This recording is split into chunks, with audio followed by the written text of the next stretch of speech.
An alternative to fractional reserve banking is to make the practice illegal and classify the practice as a form of embezzlement. Isn't that interesting that they say that? Could it be that's because that's what it is? This is just amazing what these people have done. I'm going to have to wind down here. Now, where's all this going to go? What's going to happen here? What are some of the outcomes? I'm not going to read all this. I'll just simply share. I already talked about Dr. Ellen Hodgson Brown. Ron Paul is against it as well. People like Louis T. McFadden. Anyone ever heard of Louis T. McFadden, representative in the 1930s and 40s? He pointed the finger on the House floor and blamed the Federal Reserve for causing the Depression of 1929. Anyone ever heard of Charles Lindbergh? His son was a famous pilot. Charles Lindbergh, a United States senator or representative also during this time, a counterpart of William T. McFadden, also accused the Federal Reserve System of being in charge of the Great Depression. These are historical references. You can look this up. By the way, Louis T. McFadden was assassinated. He had 3 assassination attempts. The third one was successful. He was almost shot out of a cab. He was poisoned at a banquet. And the third time, it was finally successful. He was poisoned in a banquet, and they could not pump his stomach in time. Anybody who's opposed to the system is taken out. William F. Engdahl, another person who predicts the financial tsunami about to take place. I believe this is the one who calls it the Very Great Depression. Richard C. Cook. Anyone ever heard of Richard C. Cook? Richard C. Cook is a former Washington insider who worked with the Jimmy Carter administration. He also worked with NASA. Richard Cook worked with the United States Department of Treasury. And Richard Cook predicts that this system is not only going to crash, but he also predicts that a nuclear war might take place before Bush leaves office. Very interesting, isn't it? So is this just me saying this? William Engdahl, he asked about the real state of the U.S. economy, and on and on and on and on. Now, where are we going with all this? Let's close. What is the possible outcome of what may take place? And then we'll take questions after this, because you might be wondering, what can I do? What can I do to get out of debt? I have credit card debt. Did you know that we actually have a financial educational package that we offer through our ministry? We also set up different types of pure trust organizations for people. And did you know that if you have credit card debt, you don't even have to go to a mediator? They have these things on the news all the time. You ever heard of them? Come to the mediator and we'll get your payments as low as possible and we'll get debt. Blah, blah, blah. Did you know that you can simply write a letter to the credit card company and demand that they show you where they loaned you money? You can simply write to the credit card company saying, will you please show me that you loaned me any money? And when they consistently refuse to show you that, you can simply report them to the Federal Trade Commission to stop harassing you, and they have to simply leave you alone because there's no money out there. There's actually a letter, a template that you can use. And you can use 2 laws. You can use what is called the Fair Debt Collection Practice Act that Congress passed. And if you have a home mortgage, and are in danger of default, did you know that you can write the bank and challenge them also to show you where they loaned you money? And you can use the congressional act that was passed recently. It's called the Truth in Lending Act. And in the Truth in Lending Act, you can simply challenge the bank and ask them, where did you give me full disclosure that you were using my signature to fund me my own loan?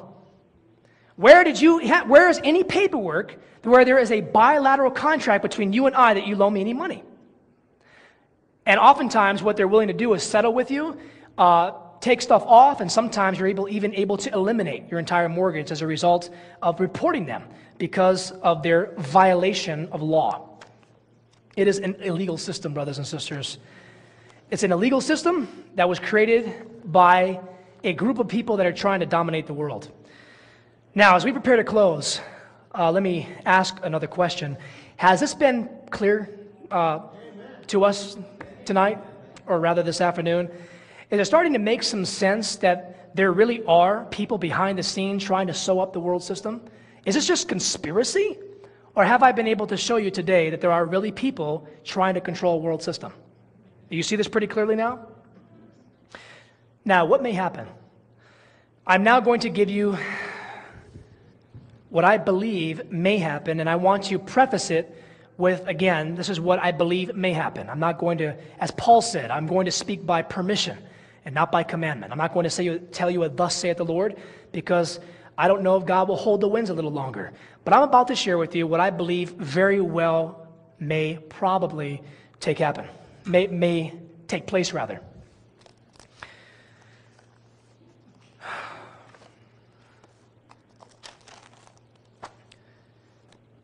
We're on the verge of a crisis, brothers and sisters. I hope you realize that. Security and Prosperity Partnership right here. This is just simply talking about the agreement in March 2005 between Vicente Fox, the Canadian Prime Minister, and George Bush to erase national borders. This also right here is the World Bank's conditional loan. On the World Bank's conditional loan, if you get a loan from the World Bank, you have to agree to these conditions. The 27th condition of the World Bank is for a common day of worship to be on Sunday. Another article right here by Richard Cook saying, has the battle for America begun? He predicts that before the September elections, we may see a terrorist attack take place in America so that Bush can stay in. I'm going to read to you some of these things as I simply share with you what I believe it might be happening. Meltdown of the U.S. dollar underway as China dumps the currency. Credit default swaps, evolving financial meltdown, the derivative disaster du jour, talking about the current economic meltdown. And here, of course, you have a whole stack of worldwide global famine taking place. Anyone heard of this taking place so far? This is planned, by the way. The Club of Rome and Henry Kissinger have even said that they desire to reduce the world's population by 80%. They want the rich and the goyim, or the poor, the slaves, the serfs, that's what they call them. The international banking elite with the Illuminati and the papacy. The papacy, they desire to be the world religion of the New World Order. They desire the Illuminati and the banking system to fund and to finance the New World Order, and the United Nations and other political bodies to be able to have the military power to enforce the New World Order. But they desire to reduce the population. The spokesman, by the way, for the World Bank, I believe I have it in here, simply said that there are right now 100 million people right now, as I speak, in the process of starving to death. 100 million people. Over 80% of the population of the island of Haiti is unemployed. Did you know that? And they are now, right now, as I speak, as you and I have a wonderful potluck and eat little fudgesicles and things like this, they are eating dirt that is baked with oil and salt, and they call them mud cookies in order to survive. While people are dying around the world, President Bush is in the process of creating a police state. May 21st, 2007, a Global Research article reported that on May 9th, 2007, and you can look at this afterward if you like, May 9th, 2007, President Bush signed an executive order. This executive order, I have the entire executive order right here. You can actually read it word for word. It's called Continuity of Government. And it is Homeland Security Presidential Directive 20, and it is called National Security Presidential Directive 51. Did you know that Adolf Hitler also had a Homeland Security Directive called 51 that put him in power? And on this, President Bush, on May 9, 2007, under this executive order, it says that on any economic disaster, economic, a natural disaster, or some kind of terrorist attack, it says that he stays in as a dictator.